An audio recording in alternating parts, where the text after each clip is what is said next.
তৰ্ক বিজ্ঞান কি, তৰ্ক বিজ্ঞানেৰ আলোচ্য বিষয়বস্তু কি, তৰ্ক বিজ্ঞানেৰ আদৰ্শ কি।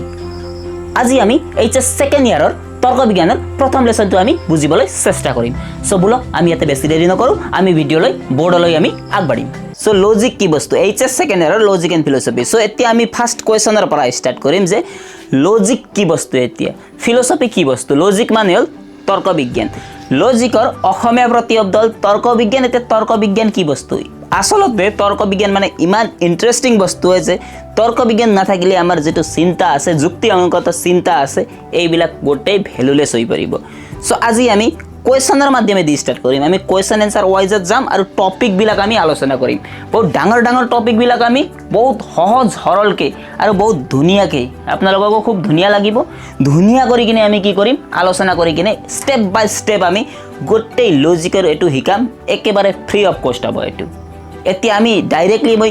ইয়াতে বস্তুবিলাক এইটো উঠাই আছোঁ যে তৰ্ক বিজ্ঞান কি, তাৰে এনসাৰ এটা ধুনীয়াকৈ এক্সপ্লেনেশ্যনৰ সৈতে আপোনালোকক দি আছোঁ, যাতে আপোনালোকে এইটো কি কৰিব পাৰে নিজাকে ভাবি কিনে বনাব পাৰে এনসাৰটো। আপোনালোকে এইটো এনসাৰটো মুখস্থ কৰাৰ কোনো দৰকাৰ নাই। আপোনালোকৰ যিটো কেপাচিটি আছে, থিংকিং কেপাচিটি, তাৰে মাধ্যমত অৰ্থাৎ আপোনালোকে ভাবি ভাবি বস্তুবিলাক লজিকটো কৰিব। গতিকে দেৰি নকৰোঁ, মই প্ৰথম কুৱেশ্যনত আহোঁ। চাবা এতিয়া তৰ্ক বিজ্ঞান কি। চোৱা, তৰ্ক বিজ্ঞান হল ভাষাৰে প্ৰকাশিত চিন্তাৰ বিজ্ঞান। ইয়াৰে অৰ্থটো কি চাবা, আমি গোটেইকেইজনে বুজিম যে ইয়াৰ অৰ্থটো কি। এতিয়া ইয়াৰে সিম্পল অৰ্থ আছে যে আমাৰ মনৰ ভিতৰত যিবিলাক চিন্তা আছে, কিছুমানৰ ভাল চিন্তা হ'ব পাৰে, কিছুমানৰ বেয়া চিন্তা হ'ব পাৰে। অৰ্থাৎ যিমান আমাৰ মনৰ ভিতৰত বিজ্ঞানসন্মত চিন্তা আছে, এই সকলোবিলাক চিন্তাকে কি হয় তৰ্ক বিজ্ঞান বুলি কোৱা হয়। অৰ্থাৎ আন এটা ভাষাত আমি জানিম বিজ্ঞানসন্মত চিন্তা বা অনুমানক ভাষাৰ জৰিয়তে প্ৰকাশ কৰাকে তৰ্ক বিজ্ঞান বুলি কয়। যেতিয়া আমি ভাষাৰ জৰিয়তে আমাৰ কোনো চিন্তাক প্ৰকাশ কৰোঁ, যেনেকৈ আমাৰ থিংকিং আছে, আমাৰ কি আছে, বহুতো প্ৰকাৰৰ আমি কথাবিলাক ভাবি থাকোঁ। যদি আমাৰ চিন্তাবিলাক বিজ্ঞানসন্মত হয় আৰু এইটো আমি লিখিত ভাষা বা কথিত ভাষাৰে যদি আমি প্ৰকাশ কৰি দিছোঁ, মুখেৰেও প্ৰকাশ কৰিব পাৰোঁ। ইয়াতে মই কি ভাষাৰে প্ৰকাশ কৰিছোঁ, মোৰ চিন্তাটো লিখিত ভাষাৰে প্ৰকাশ কৰিছোঁ, হয় না। আৰু মই যদি কৈ আছোঁ তৰ্ক বিজ্ঞান হ'ল ভাষাৰে প্ৰকাশিত চিন্তাৰ বিজ্ঞান, এইটো মই মুখেৰে কি কৰি আছোঁ প্ৰকাশিত কৰি আছোঁ। চ' হয় লিখিত হওক বা কথিত হওক, যিকোনো মানে দুটা প্ৰকাৰে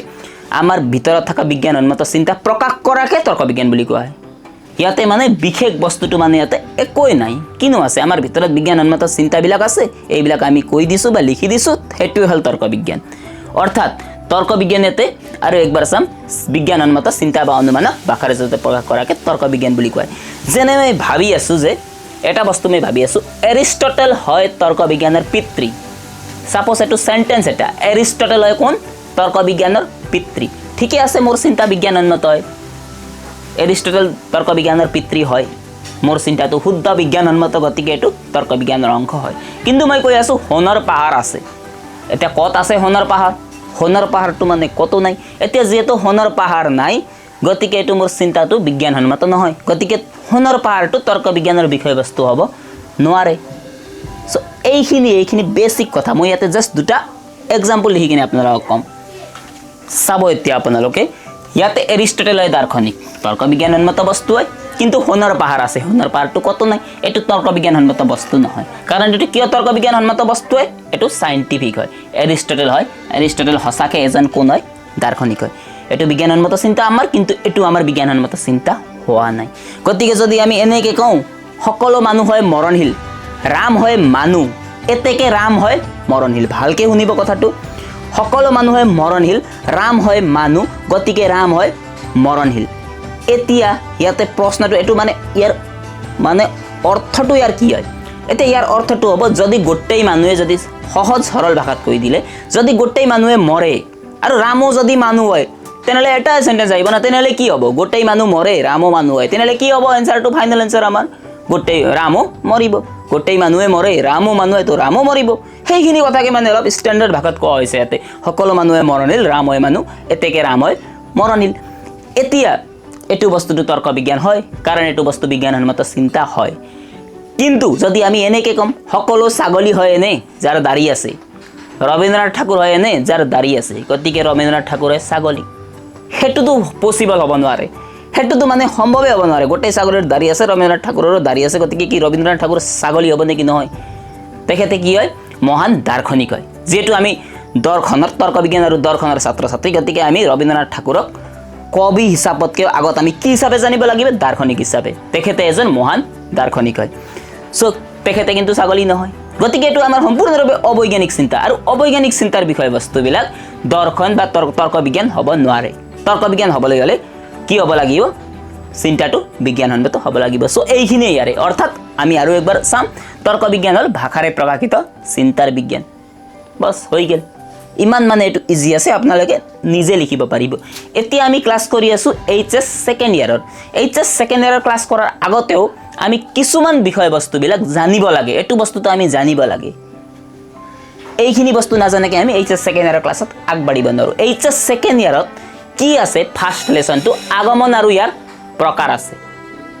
আগমন আৰু ইয়াৰ প্ৰকাৰ এতিয়া আমি আগমন আৰু ইয়াৰ প্ৰকাৰ ইন্টাৰেষ্টিং ভাষাত আমি বুজি যাম বহুতো ক্লাসটো কি হ'ব ধুনিয়া হ'ব ইন্টাৰেষ্টিং হ'ব গতিকে আপোনালোকে এটো মিস নকৰাকে চাই থাকিব এতিয়া আমি সেকেন্ড আমাৰ মানে সেকেন্ড যেটো আমাৰ কোৱেশ্চন আছে 1 মাৰ্ক কোৱেশ্চন এটোত আমি আইম এটোত আমি বহুত ধুনিয়াকে আলোচনা কৰিম সো ইয়াতে আহিল আমাৰ সেকেন্ড প্ৰশ্ন চাব আমাৰ সেকেন্ড প্ৰশ্ন আহিল তৰ্ক বিজ্ঞানৰ আদৰ্শ কি আদৰ্শ মানে কি ideal that means in English term what is the ideal of logic so answer is truth that means তৰ্ক বিজ্ঞানৰ আদৰ্শ কি তৰ্ক বিজ্ঞানৰ আদৰ্শ কি বস্তু সত্য সত্যতা হল তৰ্ক বিজ্ঞানৰ আদৰ্শ সো বেছি দেৰি নকৰো সত্য মই ইয়াতে লিখি দিম সো সত্য বা সত্যতা অৰ্থাৎ তৰ্ক বিজ্ঞানৰ কি হ'ব লাগিব সত্য হ'ব লাগিব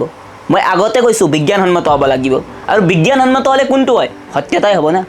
মিছা কথাটো বিজ্ঞানসন্মত হ'ব নোৱাৰে ফোনৰ পাৰটো বিজ্ঞানসন্মত হ'ব নোৱাৰে বিজ্ঞানসন্মত নহয় মানে সত্যও নহয় গতিকে সত্যতা বা সত্যটো হল তৰ্ক বিজ্ঞানৰ আদৰ্শ এটো প্ৰশ্ন আপোনালোকে মনত ৰাখিব তৰ্ক বিজ্ঞানে সদায় কিৰ ওপৰত কাম কৰে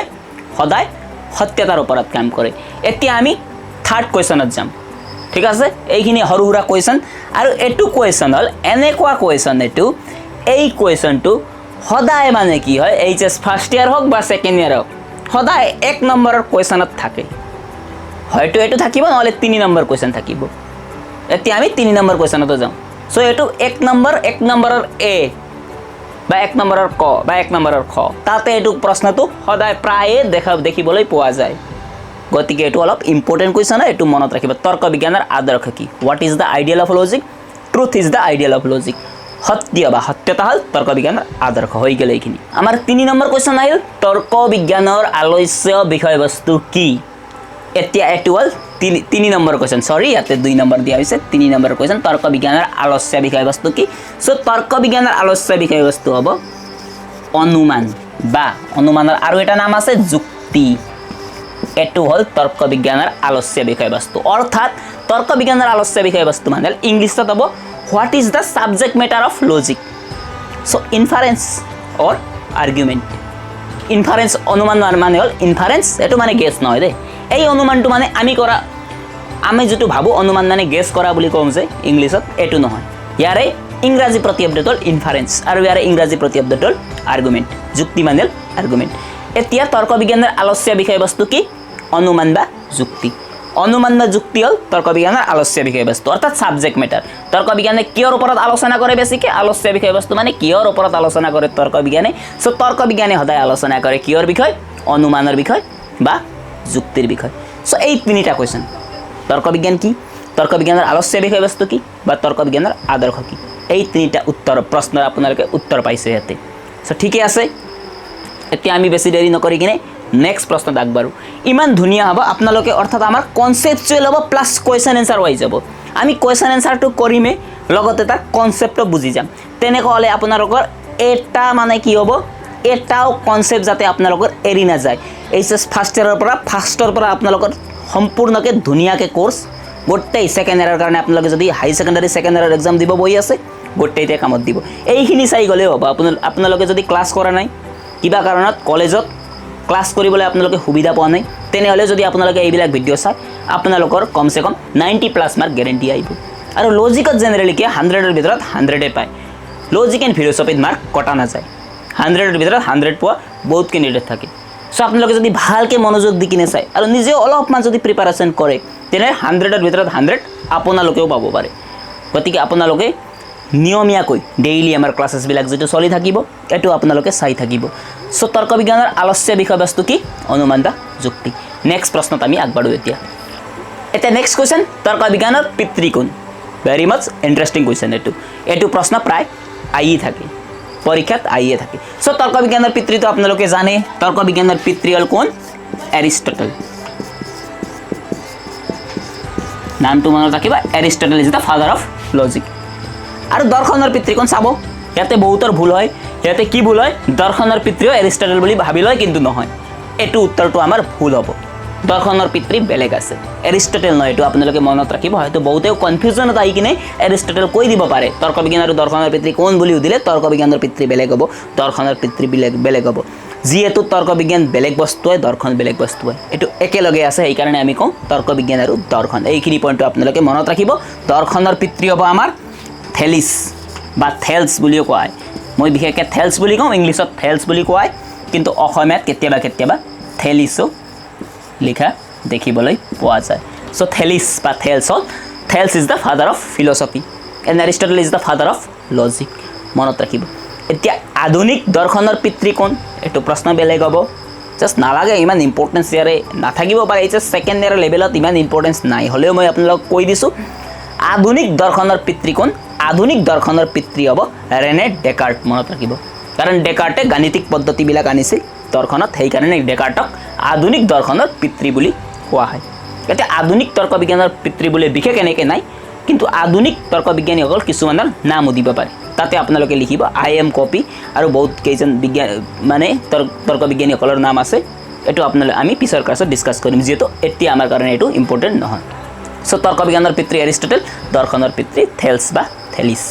এইখিনি পইণ্টটো মনত ৰাখিব এতিয়া আমি কিতাপৰ কনচেপ্টত গুচি যাম এইটো জাষ্ট এটা মই আউটলুক দিছিলোঁ এই আউটলুকটো আমাৰ শেষ হৈ গ'ল এতিয়া আমি কিতাপত মানে যোনটো আছে বহুত খুব ধুনীয়াকৈ আমি আলোচনা কৰিম চাব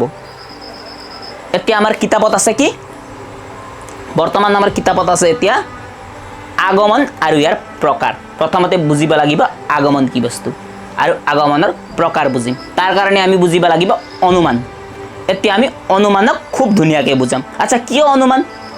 অনুমান কি আছিল তৰ্ক বিজ্ঞানৰ আলস্য বিষয়বস্তু মানে তৰ্ক বিজ্ঞানে কিয়ৰ আলোচনা কৰে অনুমানৰ বিষয়ে আলোচনা কৰে সো আমি অনুমান কেই প্ৰকাৰৰ বুজি পাম অনুমান বুজি পোৱাৰ পিছত আমি ফাৰ্ষ্ট লেসনটো খুব ধুনীয়াকৈ বুজি পাম এতিয়া আমি আহিম অনুমানত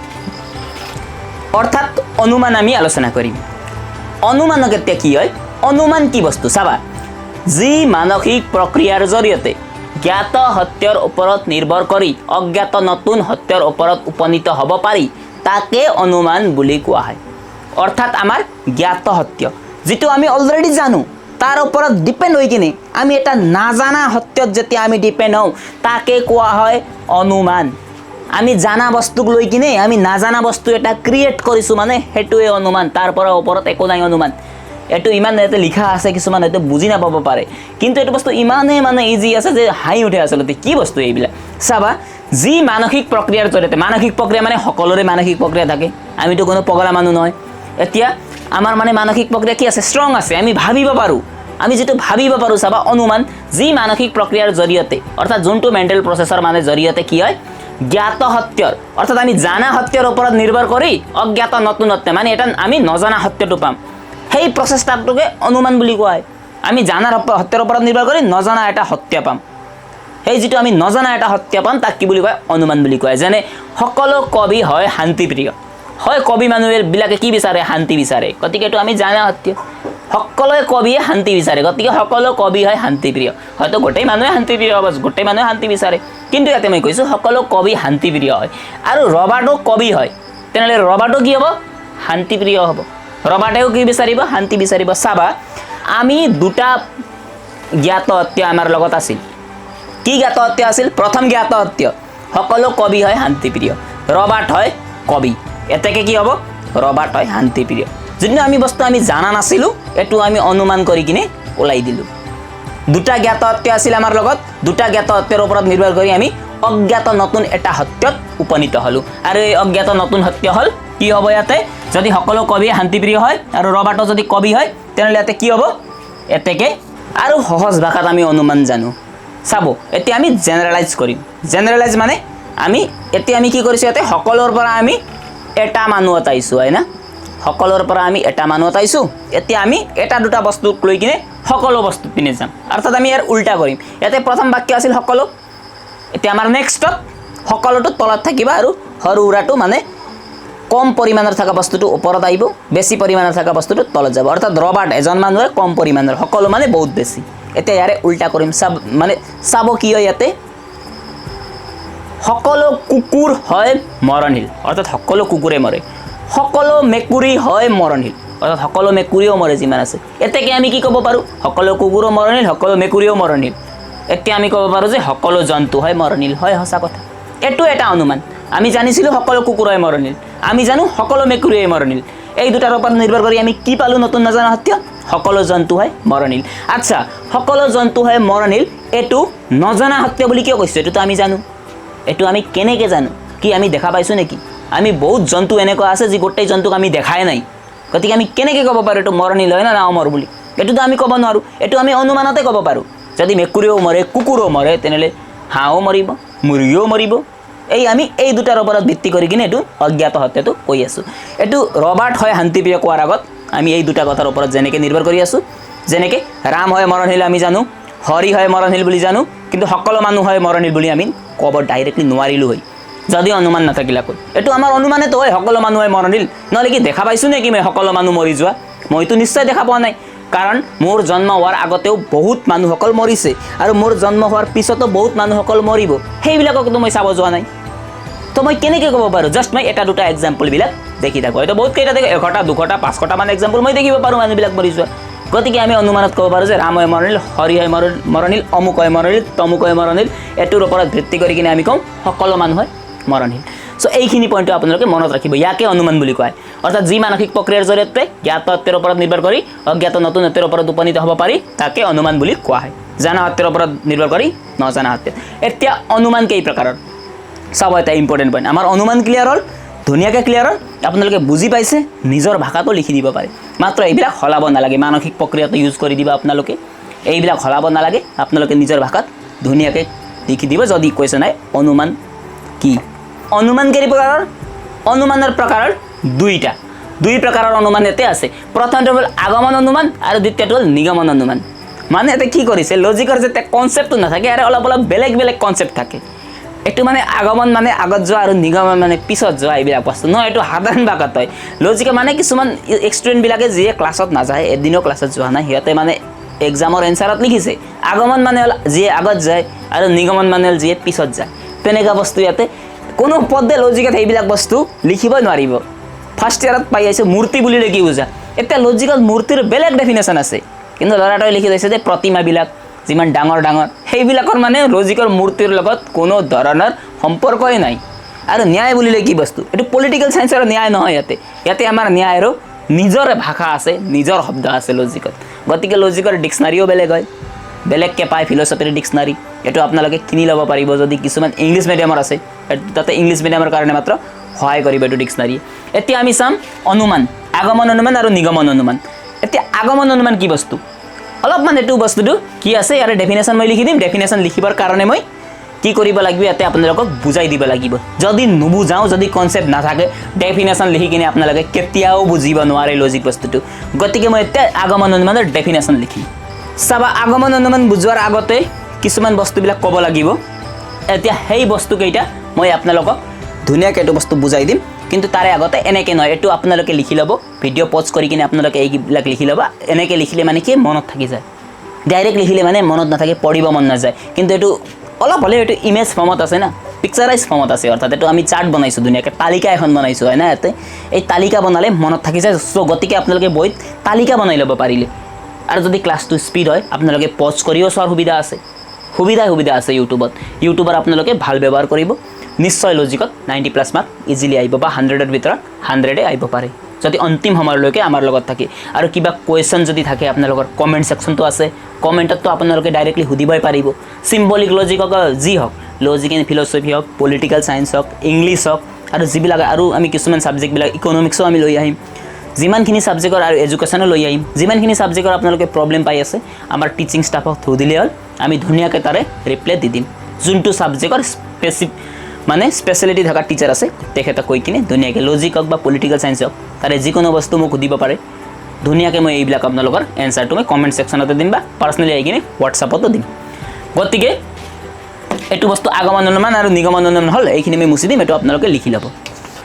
চাব এতিয়া আগমন অনুমান ইয়াৰ ডেফিনেশ্যনটো মই ধুনীয়াকৈ লিখিলোঁ যি অনুমানত সিদ্ধান্তটো আশ্ৰয় বাক্যতকৈ বেছি ব্যাপক থাকে অৰ্থাৎ যোনটো অনুমানত সিদ্ধান্তটো আশ্ৰয় বাক্যতকৈ বেছি থাকে ইয়াৰে অৰ্থটো কি ইয়াৰে সিম্পল অৰ্থ আছে এইটো মই এক্সাম্পলত বুজাম যি অনুমানত সিদ্ধান্তটো আশ্ৰয় বাক্যতকৈ বেছি ব্যাপক থাকে তাক আগমন অনুমান বুলি কোৱা হয় অৰ্থাৎ আগমন অনুমানত বিশেষৰ পৰা সামান্যলৈ গতি কৰা হয় এতিয়া সিদ্ধান্ত মানে কি বস্তু ইয়াতে পইণ্ট আহিব পইণ্টটো আছে আহিব আপোনালোকে চাব লাগিব ইয়াতে সিদ্ধান্ত মানে কি বস্তু সিদ্ধান্ত তাৰপিছত আশ্ৰয় বাক্য মানে কি বস্তু আৰু আমি বুজিব লাগিব কি আছে বিশেষ মানে কি বস্তু আৰু সামান্য মানে কি বস্তু যদি আপোনালোকে এই চাৰিটা বস্তুটো বুজি পায় তেতিয়া ধুনীয়াকৈ আপুনি এইটো ডেফিনেশ্যন নিজে বনাই কিনে লিখিব পাৰিব ঠিকে আছে আমি ওৱান বাই ওৱান এক্সাম্পলৰ পৰা বুজিম যে কোনটো বস্তুবিলাক কি হয় আগমন অনুমান বুজি পোৱাৰ আগত চাৰিটা শব্দটো বুজি পাব লাগিব সিদ্ধান্ত মানে কি বস্তু আশ্ৰয় বাক্য মানে কি বস্তু বিশেষৰ পৰা সামান্য অৰ্থাৎ বিশেষ আৰু সামান্য মানে কি বস্তু চাব ইয়াতে উদাহৰণস্বৰূপে উদাহৰণ বুলিতো মই দিছোঁ এইটো কোৱাই কি এইটো আমাৰ যিটো এই বস্তুটো আছে ফাৰ্ষ্টৰ বস্তুটো ইয়াক কোৱাই ইয়াৰ নামটো হ'ল প্ৰথম আশ্ৰয় বাক্য এইটো মনত ৰাখিব ইয়াৰ নাম হ'ল প্ৰথম আশ্ৰয় বাক্য আৰু ইয়াৰে নামটো হ'ল দ্বিতীয় আশ্ৰয় বাক্য দ্বিতীয় আশ্ৰয় বাক্য আৰু যেটো আমাৰ লাষ্টত আছে এতেকে বুলি দিয়া যোনটো আছে এতেকে এটো কোৱা হয় সিদ্ধান্ত এটো পইণ্ট আপোনালোকে মনত ৰাখি দিব তেতিয়া ভাল হ'ব এটো হ'ল প্ৰথম আশ্ৰয় বাক্য এটো দ্বিতীয় আশ্ৰয় বাক্য আৰু এটো হ'ল সিদ্ধান্ত এতিয়া কোৱা হৈছে যি অনুমানত সিদ্ধান্ত মানে কোনটো ইয়াতে চাব ভালকৈ ফোকাস কৰি কিনে এজনক কৈ আছো বুলি আপোনালোকে চাব সিদ্ধান্ত মানে হ'ল এটো এতেকেৰ পিছত আহা সকলোবোৰ বস্তু ইয়াতে কি হ'ব সিদ্ধান্ত হ'ব এতেকে দি দিলোঁ মই ৰেড কালাৰত এতেকে সকলো মানুহ হয় মৰণশীল গোটেই মানুহ যে মৰণশীল হয় এইটো সিদ্ধান্ত হ'ব এইটো প্ৰথম আশ্ৰয় বাক্য হ'ব আৰু এইটো দ্বিতীয় আশ্ৰয় বাক্য হ'ব ফাৰ্ষ্টৰ সেন্টেন্সটো প্ৰথম আশ্ৰয় বাক্য সেকেন্ড সেন্টেন্সটো দ্বিতীয় আশ্ৰয় বাক্য আৰু সিদ্ধান্ত অৰ্থাৎ যি অনুমানত সিদ্ধান্তটো আশ্ৰয় বাক্যতকৈ বেছি ব্যাপক থাকে অৰ্থাৎ ইয়াতে বেছি ব্যাপক মানে কি এতিয়া বেছি ব্যাপক মানে বেছি সংখ্যাত ঠিকে আছে আপোনালোকে ক'ব যে ৰাম বেছি না ৰাম বেছি বা হৰি বেছি না পৰিমাণ সকলো মানুহৰ পৰিমাণ বেছি সিৰিয়াসলি কথা সকলো মানুহৰ পৰিমাণ বেছি হয় অৰ্থাৎ আমি আগমন অনুমানত কি কৰো কম পৰিমাণৰ পৰা আমি বেছি পৰিমাণত যাওঁ সকলো মানুহ বেছি হয় ৰাম আৰু হৰিতকে ৰামটো এজন মানুহ হ'ব বা গোটেই যিমান ৰাম নামৰ মানুহ আছে গোটেই ৰাম নামৰ মানুহ হ'ব পাৰে কিন্তু গোটেই ৰাম নামৰ মানুহৰ পৰিমাণ বেছি না সকলো মানুহৰ পৰিমাণ বেছি অবভিয়াসলি সিম্পল আনসাৰ সকলো মানুহৰ পৰিমাণটো কি হ'ব ৰাম বা হৰিতকে বেছি হ'ব গতিকে যি অনুমানত সিদ্ধান্তটো আশ্ৰয় বাক্যতকৈ বেছি ব্যাপক থাকে অৰ্থাৎ এই সিদ্ধান্তটো এই দুটা আশ্ৰয় বাক্যতকৈ বেছি হয় তেতিয়া তাক কি বুলি কোৱা হয় তেতিয়া তাক আগমন অনুমান বুলি কোৱা হয় অৰ্থাৎ আগমন অনুমানত বিশেষৰ পৰা সামান্যলৈ গতি কৰা হয় সামান্য মানে সকলো থকা সেন্টেন্স বিলাক সামান্য হ'ব আৰু কিছুমান বা এজন মানুহ থাকিলে এইটো সেন্টেন্স কি হ'ব বিশেষ হ'ব গতিকে এইটো বিশেষ সেন্টেন্স হয় এটা বিশেষ মানে কি হয় ৰাম হয় মৰণশীল বিশেষ ৰূপত এটা মানুহক কৈছে বা কিছুমান জন্তু হয় দুঠেঙীয়া হয় কিছুমান জন্তু দুঠেঙীয়া হয় যেনেকুৱা মুৰ্গী এটা জন্তু হয় লগতে মুৰ্গী কি হয় দুঠেঙীয়া হয় কিছুমান জন্তুৱে চাৰিঠেঙীয়া এটো বিশেষ সেন্টেন্স যদি আমি এনেকৈ ক'ব পাৰো নেকি সকলো জন্তুৱে চাৰিঠেঙীয়া নোৱাৰো সকলো জন্তুৱে চাৰিঠেঙ হ'ব নোৱাৰে এটো কি হ'ব এটো কিছুমান জন্তুৱে দুঠেঙীয়া কিছুমান জন্তুৱে চাৰিঠেঙীয়া এটোহে শুদ্ধ হ'ব ইয়াতে বিশেষে শুদ্ধ হ'ব ইয়াতে সামান্য শুদ্ধ নহয় কিন্তু সকলো মানুহ হয় মৰণশীল কি হ'ব গোটেই মানুহে মৰণশীল হয় কিছুমান মানুহে মৰণশীল বুলি ক'ব পাৰো নেকি নোৱাৰো কিছুমান মানুহ মৰে বুলি ক'লে এটো ভুল হ'ব কাৰণ কিয় ভুল হ'ব কিছুমান মানুহ মাত্ৰ নমৰে সকলো মানুহ মৰে গতিকে সকলো মানুহে মৰণশীলটো শুদ্ধ হ'ব আৰু কিছুমান কুকুৰাই চাৰিঠেঙীয়াটো শুদ্ধ হ'ব কিছুমান কুকুৰাই চাৰিঠেঙীয়া শুদ্ধ নহ'ব সকলো কুকুৰাই চাৰিঠেঙীয়া শুদ্ধ হ'ব কিন্তু কিছুমান জন্তুৱে চাৰিঠেঙীয়া এটোহে শুদ্ধ হ'ব কিছুমান জন্তুৱে দুঠেঙীয়া এটোও শুদ্ধ হয় কিছুমান জন্তু দুঠেঙীয়া হয় কিছুমান জন্তু চাৰিঠেঙীয়া হয় কিছুমান জন্তু আঠঠেঙীয়া হয় যেনে মকৰা কি আঠঠেঙীয়া হয় বা ছয়ঠেঙীয়া আছে নেকি কিবা ছয়ঠেঙীয়া নাই কি জানি থাকিবও পাৰে এটো আমি ক'ব নোৱাৰো দিয়কচোন এতিয়া চাব ৰাম হয় মৰণশীল শুদ্ধ কথা সামান্য এটা সৰু সেন্টেন্স এটা এজন ব্যক্তিক কৈছে অৰ্থাৎ বিশেষ সেন্টেন্স আৰু সকলোকে কোৱা হৈছে মানে সামান্য অৰ্থাৎ বিশেষৰ পৰা সামান্য মানে কমৰ পৰা বেছি লৈ এটোৱে কোৱা হৈছে বিশেষৰ পৰা সামান্যলৈ গতি কৰো তাক কোৱা আগমন অনুমান এইটো আগমন অনুমানটো আপোনালোকে ধুনীয়াকৈ বুজি পাইছে। এতিয়া ইয়াৰে ওলোটা হ'ব নিগমন অনুমান। নিগমন অনুমান কি হয়, প্ৰথমতে বেছি থাকে। আগমনত কি আছিল, প্ৰথমতে কম আছিল, কমৰ পৰা আমি বেছিলৈ গৈছোঁ। কিন্তু নিগমনত আমি বেছিটো আগত থাকিব, বেছিৰ পৰা আমি কমলৈ যাম। নিগমন অনুমান মানে এতিয়া আমি আগমন অনুমান ডিছকাছ কৰি আহিছোঁ, এতিয়া নিগমন অনুমান অৰ্থাৎ যি অনুমানত সিদ্ধান্তটো সদায় আমাৰ সিদ্ধান্তটো আশ্ৰয় বাক্যতকৈ কম হ'ব লাগিব, নহ'লে কি হ'ব লাগিব, সমান হ'ব লাগিব, কিন্তু বেছি হ'ব নোৱাৰে। ইয়াতে আশ্ৰয় বাক্য কোনটো হয়, সকলো মানুহ বেছি না চক্ৰেটিছ বেছি, সকলো মানুহ বেছি। অৰ্থাৎ আমি সিদ্ধান্ততকৈ আমাৰ কি আছে, এই সিদ্ধান্ততকৈ আশ্ৰয় বাক্যটো এই সিদ্ধান্ততকৈ কি হ'ব লাগিব, বেছি হ'ব লাগিব। সিদ্ধান্তটো কি হ'ব লাগিব, কম ব্যাপক হ'ব লাগিব। ইয়াতে যোনটো আমাৰ সিদ্ধান্তটো আছে, এই এইটো আশ্ৰয় বাক্যতকৈ কি হৈ আছে, কম হৈ আছে। এই আশ্ৰয় বাক্যতকৈ সিদ্ধান্তটো কম হৈ আছে, গতিকে ইয়াক কি বুলি কয়, নিগমন অনুমান বুলি কয়। আগমন অনুমানত কি আছিল, সিদ্ধান্তটো আশ্ৰয় বাক্যতকৈ বেছি আছিল, লাষ্টত সকলো আছিল। কিন্তু ইয়াতে উল্টি গ'ল, নিগমনৰ উল্টাটো হ'ল আগমন। চ' এইটোও চাওকচোন আপোনালোকে ডেফিনেশ্যনটো যোনটো আপোনালোকে অলৰেডি পাই আহিছে আগমন অনুমানত, তাৰে ডেফিনেশ্যন আছে না, যি অনুমানত সিদ্ধান্তটো আশ্ৰয় বাক্যতকৈ কম ব্যাপক বা সমব্যাপক হয়, কিন্তু বেছি ব্যাপক হ'ব নোৱাৰে, অৰ্থাৎ সিদ্ধান্তটো বেছি হ'ব নোৱাৰে আশ্ৰয় বাক্যতকৈ, আৰু ইয়াতে বেছিও নাই, গতিকে এইটো নিগমন অনুমানৰ ধুনীয়া এক্সাম্পল। সকলো মানুহে মৰণিল, চক্ৰেটিছ হয় মানুহ, গতিকে চক্ৰেটিছ হয় মৰণিল। এইটো এতেকেৰ এটা চিম্বল দিয়া আছে, এতেকে চক্ৰেটিছ হয় মৰণিল, এইখিনিয়ে, বিশেষ ইয়াতে একো নাই। এই দুটা আশ্ৰয় বাক্য আৰু এইটো সিদ্ধান্ত। আপোনালোকে এনেকৈও প্ৰশ্ন কৰিব পাৰে, এই আশ্ৰয় বাক্যতকৈতো এইটো ছেম হৈ আছে, কথা নাই, একো নাই। ইয়াতে আমাৰ প্ৰথম আশ্ৰয় বাক্যতকৈ সিদ্ধান্তটো কম হ'লে হৈ গ'ল। সিদ্ধান্ত আশ্ৰয় বাক্যতকৈ কি হৈ গ'ল, সিদ্ধান্তটো সদায় আশ্ৰয় বাক্যতকৈ কম ব্যাপক বা সমব্যাপক মানে সমান হ'ব পাৰিব, কিন্তু আশ্ৰয় বাক্যতকৈ সিদ্ধান্তটো বেছি হ'ব নোৱাৰিব। এতিয়া সকলো মানুহতকৈ বেছি কি হ'ব, ভাবকচোন আপোনালোকে, সকলো মানুহতকৈ ওপৰৰ বস্তুবিলাক যাত মানুহে ইনক্লুড হ'ব লাগিব, তাত ওপৰত কি হ'ব, সকলো জন্তু হ'ব। সকলো জন্তুও নহয় ৰ'ব, সকলো জন্তু হ'লে সম হ'ব, সকলো প্ৰাণী হ'ব, অল লিভিং থিংছ।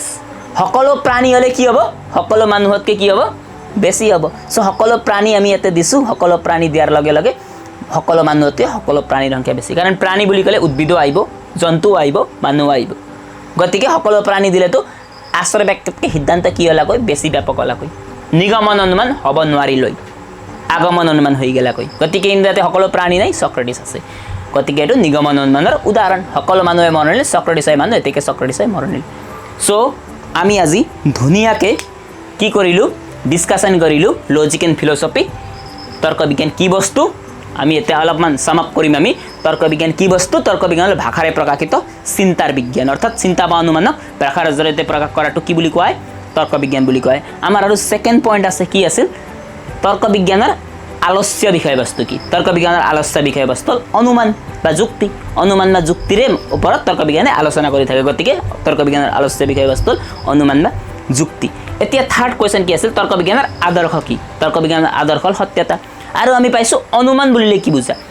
অনুমান মানে কোনো জ্ঞাত সত্যৰ ওপৰত নিৰ্ভৰ কৰি অজ্ঞাত নতুন সত্যত উপনীত হোৱা প্ৰক্ৰিয়াক কি বুলি কোৱা হয়, অনুমান বুলি কোৱা হয়। অৰ্থাৎ আমি জানা সত্যৰ পৰা নজনা এটা সত্যত উপনীত হোৱাটো অনুমান। অনুমান কেই প্ৰকাৰৰ, অনুমান দুই প্ৰকাৰৰ, নিগমন অনুমান আৰু আগমন অনুমান। এতিয়া আগমন অনুমান কি বস্তু, যি অনুমানত সিদ্ধান্তটো আশ্ৰয় বাক্যতকৈ বেছি ব্যাপক হয়, তাক কি বুলি কোৱা হয়, আগমন অনুমান বুলি কোৱা হয়। অৰ্থাৎ যি অনুমানত বিশেষৰ পৰা সামান্যলৈ গতি কৰায়, তাক আগমন অনুমান বুলি কোৱা হয়। উদাহৰণস্বৰূপে, ৰাম হয় মৰণিল, হৰি হয় মৰণিল, এতেকে সকলো মানুহ হয় মৰণিল। এতিয়া নিগমন অনুমান কি বস্তু,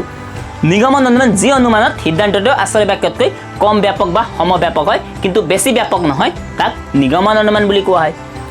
অৰ্থাৎ নিগমন অনুমানত সামান্যৰ পৰা বিশেষলৈ গতি কৰা হয়। এই যি প্ৰথমটো আছে, যি ইয়াক আশ্ৰয় বাক্য বুলি কয়, প্ৰথম আশ্ৰয় বাক্য। এই যি দ্বিতীয়টো চেণ্টেন্স আছে, ইয়াক দ্বিতীয় আশ্ৰয় বাক্য বুলি কোৱা হয়। আৰু এইটো যিটো আছে, ইয়াক সিদ্ধান্ত বুলি কোৱা হয়। এই আশ্ৰয় বাক্যতকৈ সিদ্ধান্তটো কি হ'ব লাগিব, আশ্ৰয় বাক্যতকৈ সিদ্ধান্তটো কম হ'ব লাগিব, ইয়াতে কম হৈ আছে, গতিকে এইটো হ'ল নিগমন অনুমানৰ উদাহৰণ। গতিকে আমি চাম আপ কৰিলোঁ ধুনীয়াকৈ, সামৰণিখিনি আমি ধুনীয়াকৈ কৈ দিলোঁ যে আমি আজি ক্লাছত কি কি ডিছকাছ কৰিছোঁ। এতিয়া নেক্সট আগমন আৰু ইয়াৰ প্ৰকাৰ। আপোনালোকে বুজিয়ে পাইছে, আগমন অনুমান মানে হ'ল আগমন। আগমন অনুমানৰ অৰ্থই হৈছে আগমন। গতিকে আমি পঢ়িম নেক্সট ক্লাছত আগমন অনুমানৰ প্ৰকাৰ, অৰ্থাৎ আগমন। আগমনো দুই প্ৰকাৰৰ আছে, প্ৰকৃত আগমন আৰু তথাকথিত আগমন। এইবিলাক বিষয়ে আমি ধুনীয়াকৈ আলোচনা কৰিম।